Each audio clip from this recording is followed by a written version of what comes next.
অমরেশকে তুই ভালোবাসিস? একদিন স্কুল বাসে করে বাড়ি ফেরার পথে জিনিয়া আমাকে জিজ্ঞাসা করেছিল।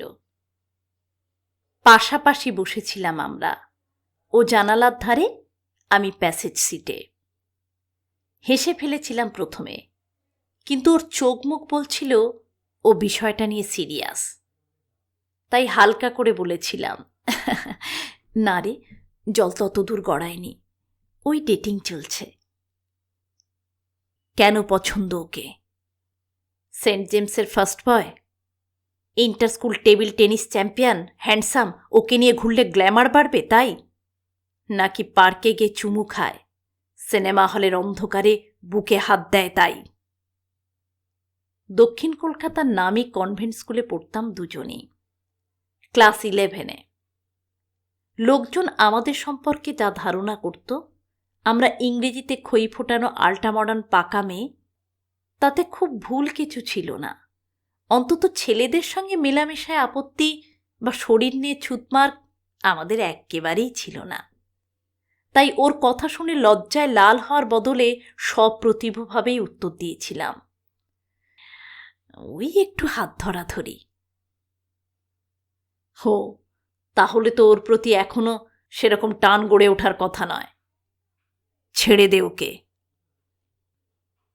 মানে? অবাক হয়েছিলাম আমি। মানেটা সিম্পল, আমার ওকে পছন্দ, তাই তুই বন্ধুর জন্য আত্মত্যাগ করবি। তুই যা সুন্দরী, যে কোনো ছেলে পেয়ে যাবি। অমরেশকে নিয়ে আর স্বপ্ন দেখিস না। আমি যে দেখতে ভালো, সেটা ছেলেদের মুগ্ধ দৃষ্টি দেখে আন্দাজ করতে পারতাম। কিন্তু সত্যিকারে সুন্দরী ছিল জিনিয়া। গায়ের রং ফর্সা, কাঁধ পর্যন্ত স্টেপ কাট চুল, 5 ফুট 6 ইঞ্চি হাইট, ছিপছিপে ফিগার, অনেকটা অল্প বয়সী চার্লিস থেরনের মতো দেখতে। অদ্ভুত একটা আকর্ষণ ছিল ওর মধ্যে, এক তীব্র বন্য যৌন আবেদন। জিনিয়াকে এটা বললে ও খুব খুশি হতো। আমি নিজেকে পাপাকি পরি ভাবি না, জঙ্গলের সিংহী ভাবি। জানিস তো, সিংহীর রাগের কাছে সিংহ দাঁড়াতে পারে না। মেয়েদের এমনটাই হওয়া উচিত। তুই কিপলিংয়ের সেই কবিতাটা পড়িসনি, the female of the species is more deadly than the male? যতই যাই হোক, অমরেশের সম্বন্ধে জিনিয়ার আমাকে এমনভাবে বলাটা আমার পোষায়নি। একটু উঁচু গলায় ওকে বলেছিলাম, যে কারণগুলোর জন্য আমার অমরেশকে পছন্দ হতে পারে বলে তুই বললি, সেগুলো যে তোর ক্ষেত্রে প্রযোজ্য হচ্ছে না, তার গ্যারেন্টি কি? ঠান্ডা চোখে আমার দিকে তাকিয়েছিল জিনিয়া, আর আমার শিরদাঁড়া দিয়ে বরফের স্রোত বয়ে যাচ্ছিল। তৎক্ষণাৎ গলা নামিয়ে বলেছিলাম, আরে আমি তুই ইয়ার্কি মারছিলাম, তোর জন্য এটুকু করতে পারবো না? যা, কথা দিলাম, কাল থেকে ওকে পুরোপুরি অ্যাভয়েড করব।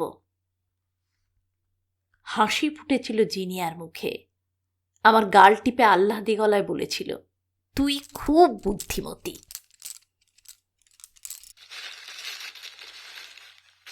তারপর ব্যাগ থেকে একটা বড় ডেয়ারি মিল্ক বের করে আমার হাতে ধরিয়ে দিয়েছিল।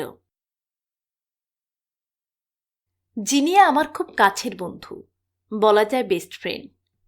কিন্তু আমি ওকে ভয়ে ভয়েই পেতাম।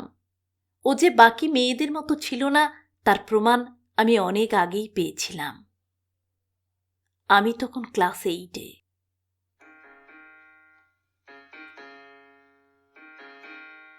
কটা অঙ্ক বুঝতে এক সন্ধেবেলায় ওর বাড়ি গিয়েছিলাম। বাড়ি তো নয়, যেন প্রাসাদ। জিনিয়াদের বিশাল পারিবারিক ব্যবসা ছিল নর্থ কলকাতায়। টাকা পয়সার অভাব কাকে বলে ও জানত না। 3 তলা নিজস্ব bedroom, study room, game room সব ছিল। আর একটা ছিল ল্যাবরেটরি, আদতে বাতিল জিনিসপত্র রাখার ঘর, যেটাকে ও নিজের মতো করে সাজিয়ে নিয়েছিল। অল্প একটু পড়াশোনা আর অনেক খাওয়া দাওয়ার পর জিনিয়া আমাকে বলেছিল, চল এবার আমার ল্যাব দেখবি। ঘড়িতে তখন 8:45। আমি কিন্তু কিন্তু করছিলাম, না রে, রাত হলো, মা চিন্তা করবে, আর আমাকে আবার সেই মুদিয়ালি পর্যন্ত ফিরতে হবে। ধুস, এই নিয়ে ভাবিস না। কাঁধ ঝাঁকিয়ে বলেছিল, কাকিমাকে একটা ফোন করে দে, বল একটু দেরি হবে, আর আমাদের গাড়ি তোকে পৌঁছে দিয়ে আসবে। ড্রাইভারকে এক্ষুনি বলে রাখছি। আর আপত্তি করিনি। প্রায় অন্ধকার ঘরটায় ঢুকে অবশ্য গা ছমছম করছিল।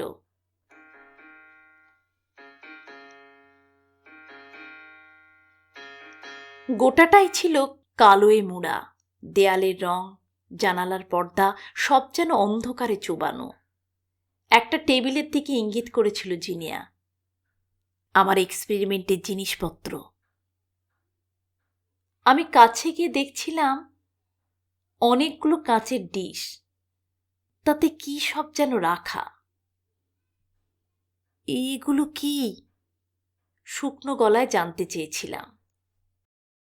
এই যে ছোট দানা দানা দেখছিস, এগুলো কুনো ব্যাঙের চোখ, কাকের শুকনো পালক, পোড়া শামুক, আর এটা সাপের নাড়ি ভুড়ি।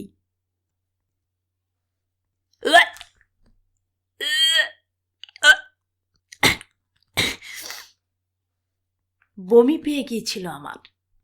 ছিটকে দূরে সরে গিয়েছিলাম। জিনিয়া খলখল করে হেসেছিল। এই দেখেই ভয় পেয়ে গেলি? এবার যেটা দেখাবো সেটা দেখে তো অজ্ঞান হয়ে যাবি। ঘরের কোণে নিয়ে গিয়ে জিনিয়া দেখিয়েছিল আমাকে একটা বড় সড়ো কালো বিড়াল শিলিংয়ে বাঁধা, দড়ির ফাঁসে ঝুলছে। লোমস দেহটা প্রায় নিথর, মুখের পাশ দিয়ে রক্তমাখা ফেনা বেরোচ্ছে। ছোটবেলা থেকেই পশু পাখি ভালোবাসতাম আমি, তাই অমন দৃশ্য দেখে শিউরে উঠেছিলাম। চিৎকার করে বলেছিলাম, এ কি, ও তো মরে যাবে, ওকে খোল শিগগিরি। তারপর নিজের হাতেই দড়ির গিঁটটা খুলতে শুরু করেছিলাম। এক ঝটকায় আমাকে দেয়ালের গায়ে ঠেসে ধরেছিল জিনিয়া। কনুই দিয়ে গলায় চাপ দিয়ে বলেছিল, আমার কাজে কখনো বাধা দিতে আসবি না। তুই আমার প্রিয় বান্ধবী, তাই শুধু ওয়ার্ন করলাম। অন্য কেউ হলে। অসুরের শক্তি ছিল ওর গায়ে। দম বন্ধ হয়ে আসছিল আমার, কিন্তু পরক্ষণেই জিনিয়া আমায় ছেড়ে দিয়েছিল। নিজের হাতে বরফ গলায় লাগিয়ে দিয়েছিল। সরি রে, নিজেকে কন্ট্রোল করতে পারিনি। আসলে মরা বেড়ালটা আমার গবেষণার জন্য খুব প্রয়োজন। তুই হঠাৎ ওরকম করলি, প্লিজ কিছু মনে করিস না। কি এক্সপেরিমেন্টের কথা বলছিস তুই? কোনো ব্যাঙের চোখ, মরা বিড়াল, এসব দিক কি করবি? ভাঙা ভাঙা গলায় জানতে চেয়েছিলাম। আমার বুক কাঁপছিল, আবার কৌতূহলও হচ্ছিল। রহস্যময় হাসি হেসেছিল জিনিয়া। তারপর মাত্র একটা শব্দ উচ্চারণ করেছিল, উইচক্রাফট।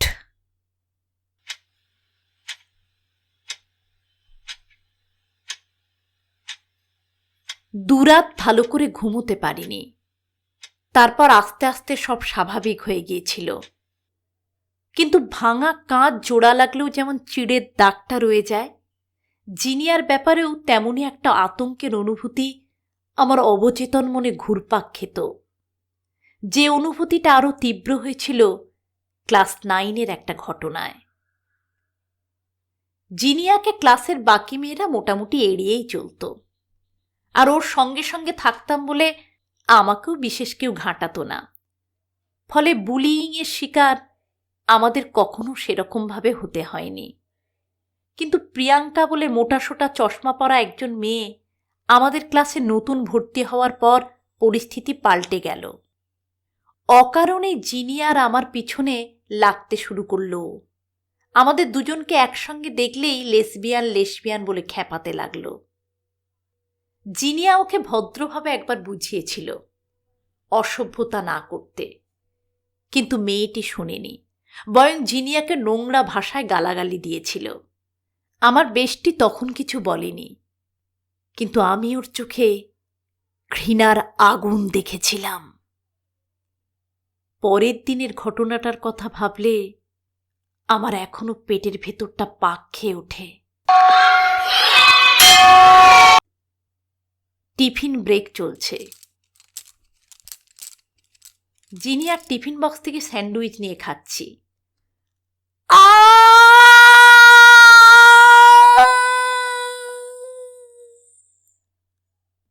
এমন সময় প্রচণ্ড চিৎকার শোনা গেল। বাইরে বেরিয়ে দেখলাম টয়লেট থেকে টলতে টলতে বেরিয়ে আসছে প্রিয়াঙ্কা। ওর দুপা বেয়ে রক্ত গড়াচ্ছিল, পরনে স্কার্ট ভিজে লাল হয়ে উঠেছিল। কিছু একটা বলার চেষ্টা করছিল, কিন্তু পারেনি। কাটা কলা গাছের মতো লুটিয়ে পড়েছিল মাটিতে।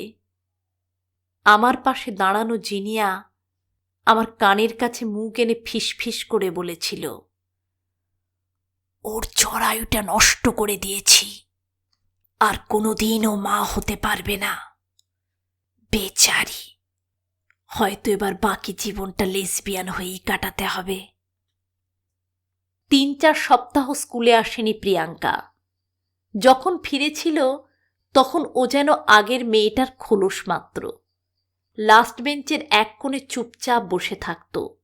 কেউ জোরে কথা বললেও চমকে উঠত। বছর শেষ হতেই টিসি নিয়ে চলে গিয়েছিল, আর সেটা সেলিব্রেট করতে জিনিয়া আমাকে জোর করে আমিনিয়ায় বিরিয়ানি খাইয়েছিল। যাক, আগের প্রসঙ্গে ফিরি। জিনিয়াকে দেওয়া কথা মতো অমরেশের সঙ্গে সমস্ত রকম সম্পর্ক ছিন্ন করলাম আমি। আর তার 1 সপ্তাহের মধ্যেই জিনিয়ার সঙ্গে দেখা যেতে লাগলো ওকে, দামি দামি রেস্তোরাঁয়, কফি শপে। প্রায় 1 মাস চলেছিল ওদের প্রেম পর্ব। তারপর কানাঘুষো শুনলাম ওদের ব্রেকআপ হয়ে গেছে। আমাকে কিছু জিজ্ঞাসা করতে হয়নি, জিনিয়া নিজেই ব্যাখ্যা দিয়েছিল। ছেলেটা প্লেবয় টাইপের, নিজেকে লেডি কিলার ভাবত। কয়েকদিন মাখো মাখো ভাব করলাম, ওর মনে হলো আমি গলে গেছি। গত শনিবার ফোন করে বাড়িতে ডাকলাম, বললাম বাবা মা কেউ থাকবে না। সেক্সের গন্ধ পেয়ে শটান হাজির হলো। তখন আমি আসল রূপ দেখালাম, স্পষ্ট বলে দিলাম সেক্স টেক্স হবে না, ওকে সমেহন করতে হবে, আর নিজের সিমেন্ট বোতলে ভরে আমাকে দিতে হবে। ও ঝামেলা শুরু করে দিল। অগত্যা আমাকে ওর হাত মোচড়াতে হলো, গলায় স্কালপেল ধরতে হলো। সুরসুর করে রাজি হলো ছোকরা। তারপর কাজ শেষে আমাকে সাইকো মানসিক রুগী বলে পালিয়ে গেল। তোর সঙ্গেও শুধু শারীরিক সম্পর্কের জন্যই মিশেছিল। আমি বুঝতে পেরেছিলাম, তাই তোকে বাধ্য করি ওকে কাটিয়ে দিতে। তুই এমনিতেই সফট প্রকৃতির মেয়ে, ডিচ হলে খুব কষ্ট পেতিস। তোর আমাকে থ্যাংক ইউ বলা উচিত, হার্ট ব্রেকের যন্ত্রণা থেকে তোকে আমি বাঁচিয়ে দিলাম। তা তোর বুঝি হার্ট ব্রেক হয়নি? একটু খোঁচা মেরেই জানতে চেয়েছিলাম। আমার হৃদয় পাথরের মতো শক্ত, কেউ আঘাত করতে পারবে না। আসলে সমাজ আমার মতো ডাকাবুকো লাউড ডোমিনেটিং মেয়েকে ভয় পায়। আর যে মেয়েকে সমাজ ভয় পায় তাকে কি বলে আখ্যা দেয় জানিস? ডাইনি।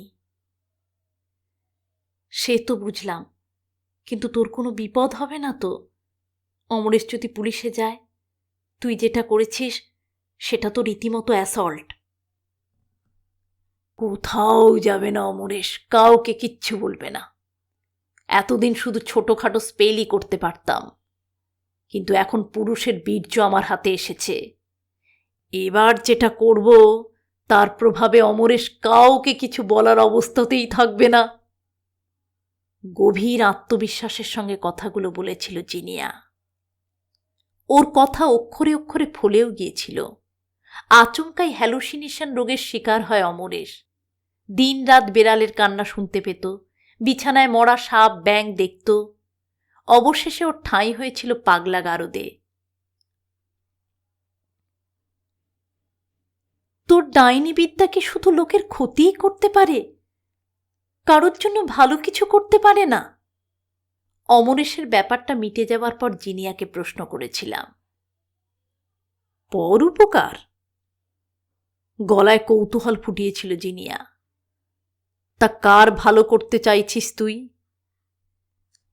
আমাদের স্কুলের বাইরে যে ফুচকা বিক্রি করে রাজুদা, তার ছেলে খুব অসুস্থ, গরিব মানুষ, তাও আপ্রাণ চেষ্টা করছে, চিকিৎসা চালাচ্ছে, কিন্তু কিছু লাভ হচ্ছে না। তুই যদি বাচ্চাটাকে সুস্থ করে তুলতে পারিস, তাহলে আমাকে কি দিবি? তোর যা ইচ্ছে তাই দেব, প্রমিস। 7-5 না ভেবেই বলেছিলাম আমি, বোকার মতো। মাত্র 3 দিনের মাথায় সেরে উঠেছিল রাজুদার ছেলে।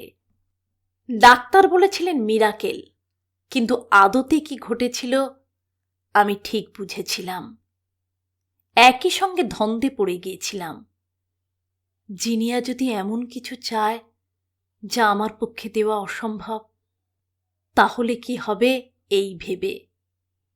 কিন্তু আমাকে সাত তাড়াতাড়ি আশ্বস্ত করেছিল, না না, আমার এখন কিছুই চাওয়ার নেই, তবে তোর কাছে ডিউ রইল, পরে কোনো একদিন চেয়ে নেব। জিনিয়ার চোখের লোভ চকচকে চাউনি আমার ভালো লাগেনি, কিন্তু ততক্ষণে অনেক দেরি হয়ে গিয়েছিল। আমি যে কথা দিয়ে ফেলেছিলাম। আমাদের আইএসসি পরীক্ষার মাসখানেক আগে একটা দুর্ঘটনা ঘটল। জিনিয়ার মা নিউমোনিয়ায় ভুগে মারা গেলেন। যে মেয়েকে আমি সবসময় সাহসী, অচঞ্চল জেনে এসেছি, সে যেন এক নিমেষে অনেকটা বদলে গেল। কথা বলতে বলতে আনমনা হয়ে যেত, অনেকটা সময় শূন্য চোখে আকাশের দিকে তাকিয়ে থাকত। জিনিয়া যে ওর মাকে খুব ভালোবাসত সেটা আমি জানতাম, তাই ভেবেছিলাম এটা একটা সাময়িক ডিপ্রেশন, সময়ের সঙ্গে সঙ্গে সব ঠিক হয়ে যাবে। রেজাল্ট বেরোলে দেখা গেল জিনিয়া রাজ্যে স্ট্যান্ড করেছে। আমার রেজাল্টও মন্দ হলো না, আগে থেকেই ঠিক ছিল আমি ইঞ্জিনিয়ারিং পড়তে দিল্লি চলে যাব। আমার আশঙ্কা ছিল জিনিয়াও আমার সঙ্গে সঙ্গে আসবে, কিন্তু সেটা হলো না। সবাইকে অবাক করে লন্ডনে চলে গেল ও ইংরেজি সাহিত্য পড়তে।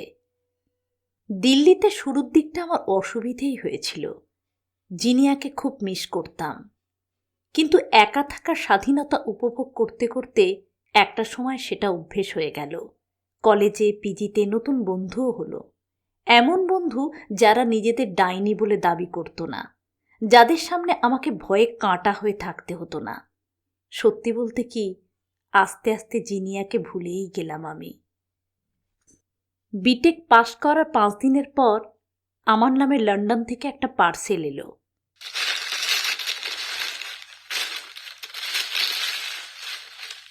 খুলে দেখলাম দামি পারফিউমের সেট আর একটা চিঠি, জিনিয়ার চিঠি, যার বয়ান ছিল,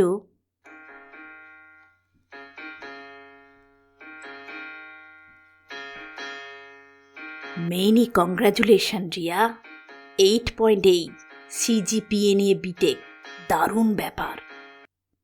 অবশ্য তুই সবসময় ভালো স্টুডেন্ট ছিলি, কিন্তু তোর স্মৃতিশক্তি কি কমে গেছে?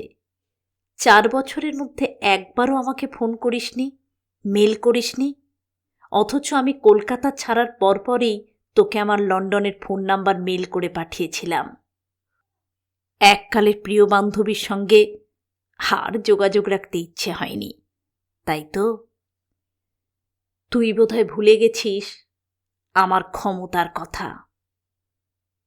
দেখ, তুই আমাকে তো দিল্লির ঠিকানা দিসনি, গ্র্যাজুয়েশনের রেজাল্টও জানাসনি, কিন্তু আমি সব জেনে গেছি। এখানে এসে আমার ব্ল্যাক ম্যাজিক আরও সমৃদ্ধ হয়েছে। এরপরে আমি স্পেনে যাব, ওখানে 1 বছর থাকব, তারপর ইউরোপের অন্যান্য দেশগুলোতে।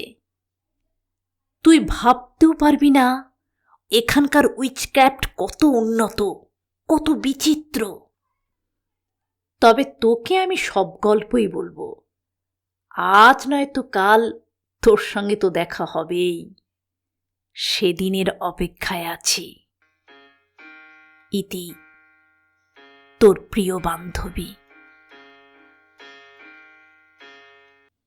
চিঠিটা পেয়ে মিথ্যে কথা বলবো না, আমার হাত পা কেঁপেছিল। শুধু তো চিঠি নয়, এটা ছিল প্রচ্ছন্ন হুমকি। কিন্তু কিছুটা সামলে ওঠার পর আমি যুক্তি দিয়ে ভাবলাম, জিনিয়ার সঙ্গে আমার দূরত্ব কয়েক হাজার কিলোমিটারের। অত দূর থেকে কি ও আমার ক্ষতি করতে পারবে? এমনটা ভাবাই হাস্যকর। আর সবচেয়ে বড় কথা, করবেই বা কেন? আমি তো ওর সঙ্গে কোনো শত্রুতা করিনি। পুরনো বন্ধুকে চিঠি না লেখা, ইমেল না পাঠানো, এগুলো কি অপরাধ? তবে আমি এটাও জানতাম, জিনিয়ার ভাবনা চিন্তা অন্য 5টা মানুষের মতো সোজা পথে চলে না। তাই যতটা সাবধানতা অবলম্বন করা যায় করলাম। ক্যাম্পাসিংয়ে পাওয়া 2টো চাকরির অফার আমার হাতে ছিল। সবচেয়ে দূরের চাকরিটাই নিলাম। কাউকে না জানিয়ে তল্পি তল্পা গুছিয়ে চলে গেলাম বেঙ্গালুরু।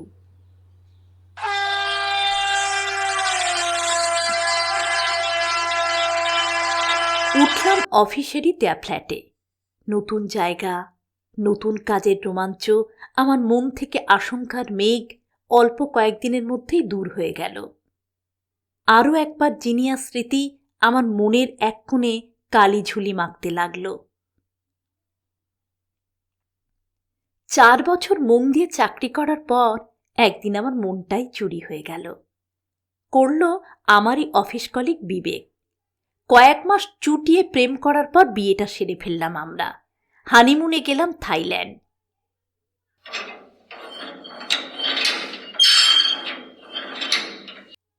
পনেরো দিন পর ফিরে আসতেই সিকিউরিটি গার্ড একটা পার্সেল ধরিয়ে দিল। রোমানিয়া থেকে জিনিয়া পাঠিয়েছে। ভেতরে হীরের ব্রেসলেট আর একটা চিঠি।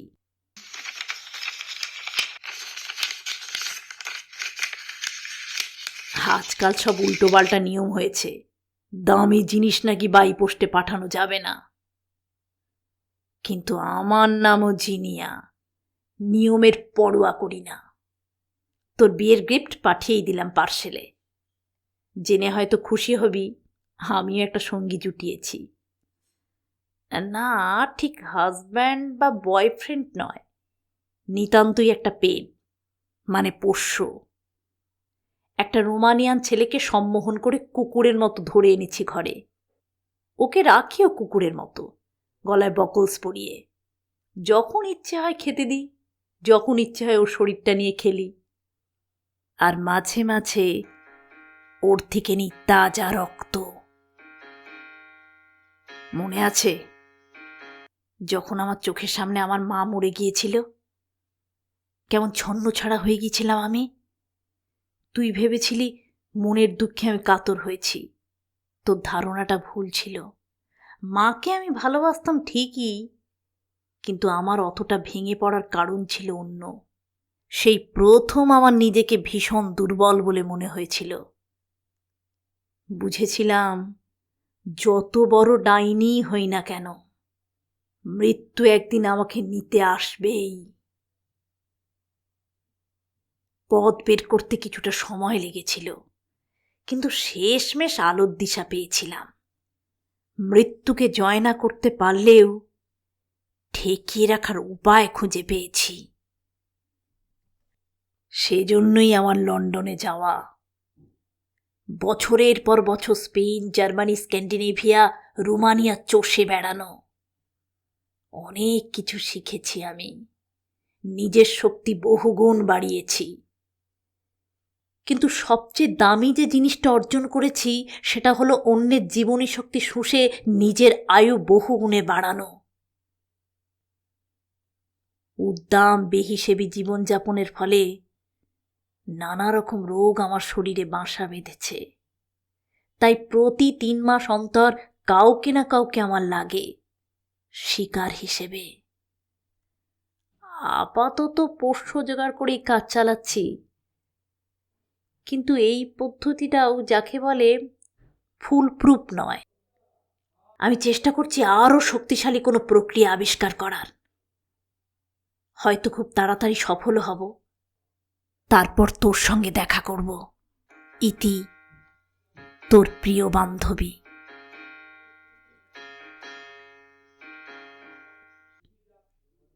স্থাণুর মতো কয়েক সেকেন্ড দাঁড়িয়েছিলাম আমি, চিঠিটা পড়ে।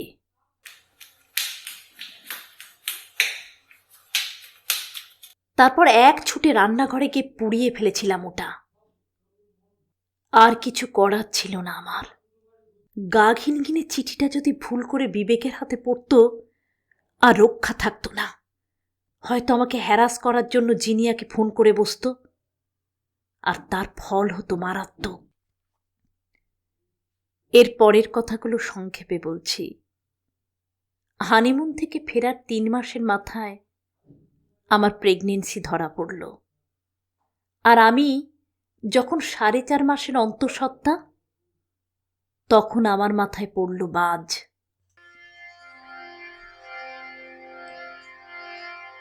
মায়ের ফোনে জানলাম বাবার স্ট্রোক হয়েছে, ডান দিক প্যারালাইসিস, এখন তখন অবস্থা। দিক বেদিক জ্ঞানশূন্য হয়ে পড়লাম। বিবেক অফিসের কাজে আমেরিকায়, চাইলেই ফিরতে পারবে না, অথচ আমার বাবাকে দেখতে কলকাতায় না গেলেই নয়। শেষ অবধি মন শক্ত করে ফ্লাইটের টিকিট কেটে ফেললাম। একা একাই রওনা দিলাম বাড়ির উদ্দেশ্যে। সে আজ থেকে 4 দিন আগের কথা।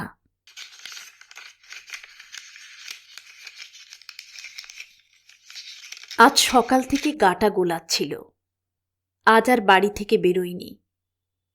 মা আর দাদা গিয়েছে হসপিটালে। আমি বিছানায় বসে বসে ডায়েরি লিখছি, আর লেখার ফাঁকে ফাঁকে জিনিয়ার একখানা চিঠি পড়ছি। হ্যাঁ, জিনিয়া একটা চিঠি পাঠিয়েছে আমাকে, আমার এই কলকাতার ঠিকানায়। তার বয়ান এতটাই ভয়ঙ্কর যে একবার পড়ে আমার মাথায় ঢোকেনি, বারবার পড়তে হচ্ছে।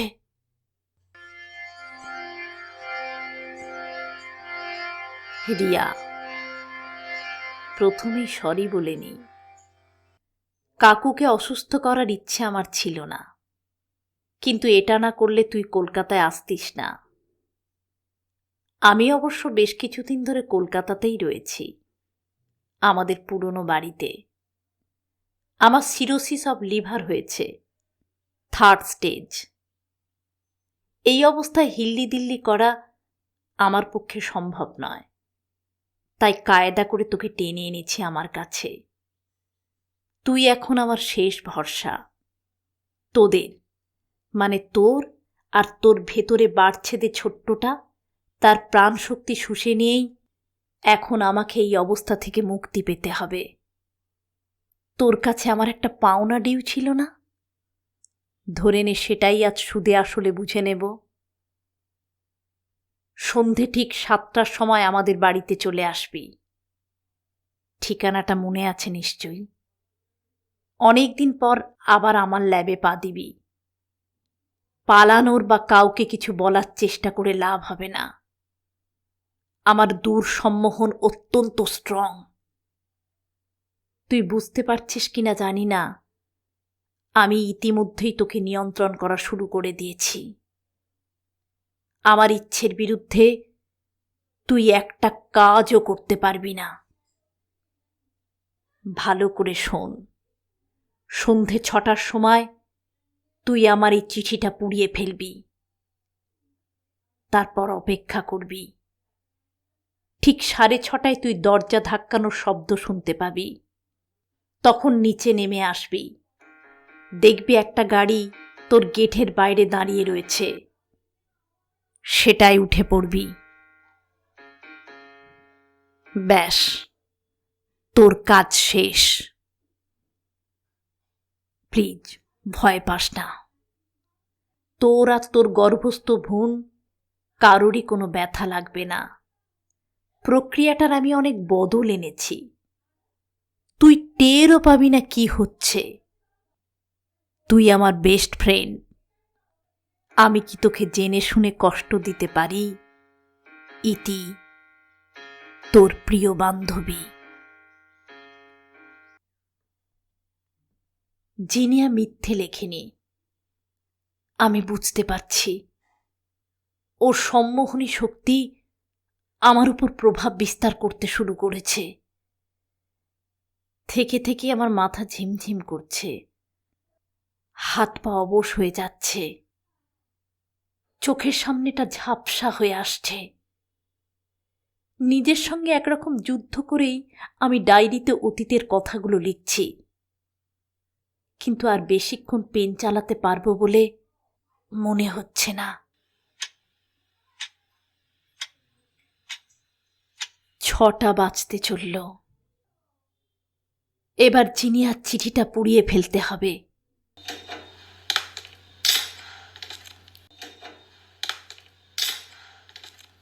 ডায়েরিটা আমার ড্রেসিং টেবিলের ড্রয়ারে রেখে যাব। যদি পরে কেউ খুঁজে পায়, সে যেন জিনিয়ার বিরুদ্ধে উপযুক্ত ব্যবস্থা নেয়। কিন্তু কোনো সাধারণ মানুষের পক্ষে ওকে থামানো কি সম্ভব? একমাত্র পরম শক্তিমান ঈশ্বর যদি পারেন। নিজের জীবনের জন্য মায়া করছি না, কিন্তু আমার গর্ভে বেড়ে চলা আবার নিষ্পাপ সন্তান, যাকে এখনো চোখের দেখাই দেখিনি, তার অস্তিত্বটুকু মুছে ফেলার জঘন্য পরিকল্পনা করেছে ওই পিশাচিনী। ও শাস্তি পায় যেন, ও শাস্তি পায় যেন।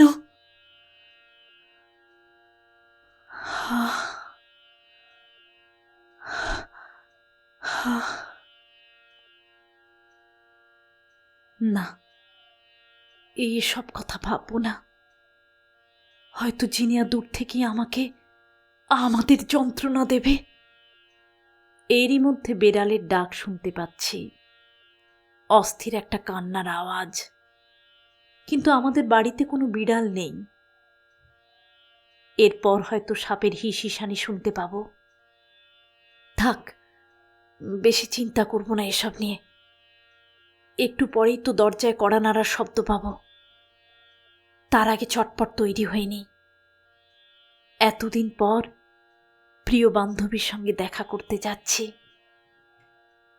ভালো করে না সাজলে হয়?